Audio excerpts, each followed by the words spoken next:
기도와 헌신 제5일 성령의 침례와 순종. 하나님께서 우리로 성령의 침례를 경험하게 하시는 데는 두 가지 목적이 있다.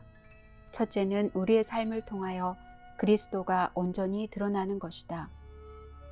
너희는 우리로 말미암아 나타난 그리스도의 편지니 이는 먹으로 쓴 것이 아니요 오직 살아계신 하나님의 영으로 한 것이며 또 돌비에 쓴 것이 아니요 오직 육에 신비한 것이라. 고린도후서 3장 3절 말씀. 우리의 삶을 통하여 그리스도를 세상에 드러내 보여주는 것이 하나님의 목적이다. 그래서 우리는 그리스도의 품성을 보여주는 편지의 역할을 하게 된다. 둘째는 복음을 증거하는 신자들에게 능력을 부어주는 것이다. 오직 성령이 너희에게 임하시면 너희가 권능을 받고 예루살렘과 온 유대와 사마리아와 땅끝까지 이르러 내 증인이 되리라 하시니라. 사도행전 1장 8절 말씀. 오늘의 낭독문은 그 첫째 목적, 곧 예수님의 품성을 반영하는 것에 초점을 맞추었다. 하나님께서 모세에게 십계명을 주셨을 때 실제로 성령께서 중요한 역할을 담당하신 것을 알 수 있다. 두 돌비의 십계명을 기록하신 분이 성령이셨다는 사실 때문이다. 아래의 병행절에서 보여주는 예수님의 말씀 중 하나님의 성령과 하나님의 손가락이 동일시 된 것을 보면 분명하다. 그러나 내가 하나님의 성령을 힘입어 귀신을 쫓아내는 것이면 하나님의 나라가 이미 너희에게 임하였느니라.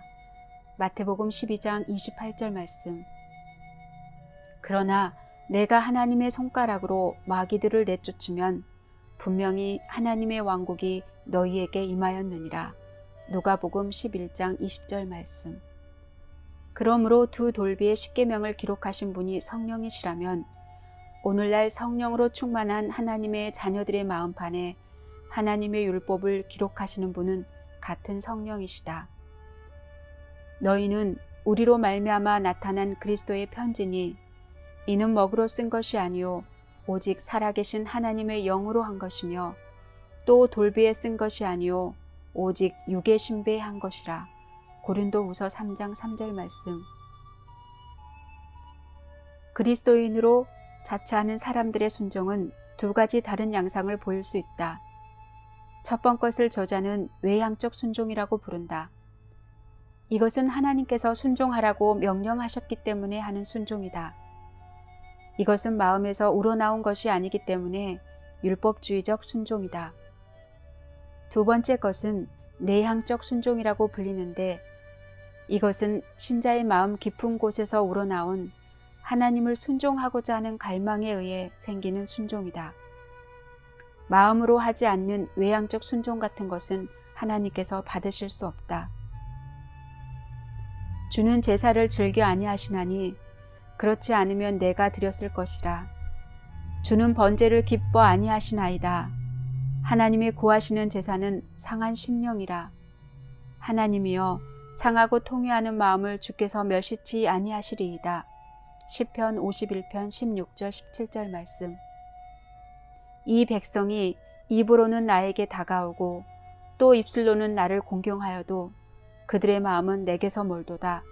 마태복음 15장 8절 말씀. 여러 해 전 저자는 외향적 순종과 내향적 순종의 차이를 설명할 수 있는 예화 하나를 고안해냈다. 어떤 사람이 부친 상을 당했다. 아들로서 부친의 죽음을 애도해야 하는지에 관해 확신이 없어서 친구의 조언을 들기로 했다. 서로 대화를 주고받은 후 친구가 그분은 자네의 부친이고 자네는 그의 아들이니 애도하는 것이 마땅하다라고 했다. 친구의 조언에 따라 그는 부친의 죽음을 애도하기 시작했다. 말할 나위 없이 이 경우 그의 애도는 마음에서 우러난 진정한 애도가 아니다. 이것은 단지 외향적 애도라고 할 수 있는데 아들로서 부친의 죽음을 애도할 의무에 따라 하는 애도이기 때문이다. 진정한 애도는 슬픈 마음을 걷잡을 수 없어 누가 시키지 않아도 마음에서 저절로 나올 것이다. 하나님께 대한 순종도 이와 마찬가지다. 누구든지 성령의 충만으로 하나님과 바른 관계를 맺고 있으면 그의 순종은 자연적이고 자발적으로 마음에서 솟아나는 순종이 될 것이다. 불순종하고 싶은 유혹이 오겠지만 하나님께서 마음에 넣어주신 강력한 순종의 정신으로 유혹은 별 영향력을 행사하지 못할 것이다. 우리가 자발적인 순종을 할 수 있는 이유는 성령의 침례 또는 성령의 충만을 통하여 하나님의 율법이 마음에 새겨지기 때문이다. 이와 같은 성숙한 순종은 우리가 그리스도를 받아들이고 물의 침례를 받을 당시 즉시 이루어지는 것이 아니다. 사도 바울에 의하면 하나님의 율법이 마음에 계속적으로 새겨지기 위하여 우리가 부단히 성령의 충만함을 받아야 한다고 했다. 술 취하지 말라. 이는 방탕한 것이니 오직 성령의 충만을 받으라. 에베소서 5장 18절 말씀. 성령의 침례를 날마다 경험함으로 인해 우러나는 내향적 순종에 대해 화인 여사는 다음과 같이 말했다. 모든 참된 순종은 마음에서 우러나온다.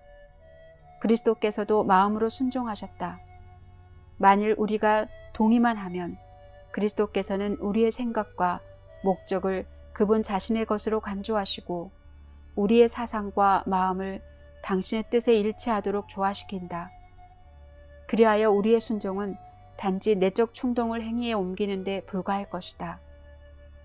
세련되고 성화된 의지는 주를 섬기는 일에서 최고의 기쁨을 발견할 것이다. 하나님을 아는 것은 특권이다.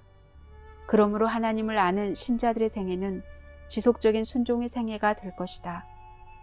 그리스도의 품성을 기쁨으로 영접하고 하나님과 교통하는 삶에서는 죄가 혐오스럽게 보일 것이다. 개인적 성찰과 토의. 1.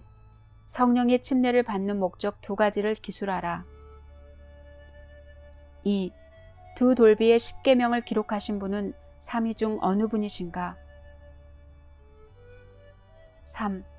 그리스도인으로 자처하는 사람들이 견지하는 2가지 유형의 순종은 무엇인가? 4. 어떤 유형의 순종이 하나님께 간합되는 순종인가? 5. 화인 여사는 마음에서 우러나오는 순종을 어떻게 묘사했나?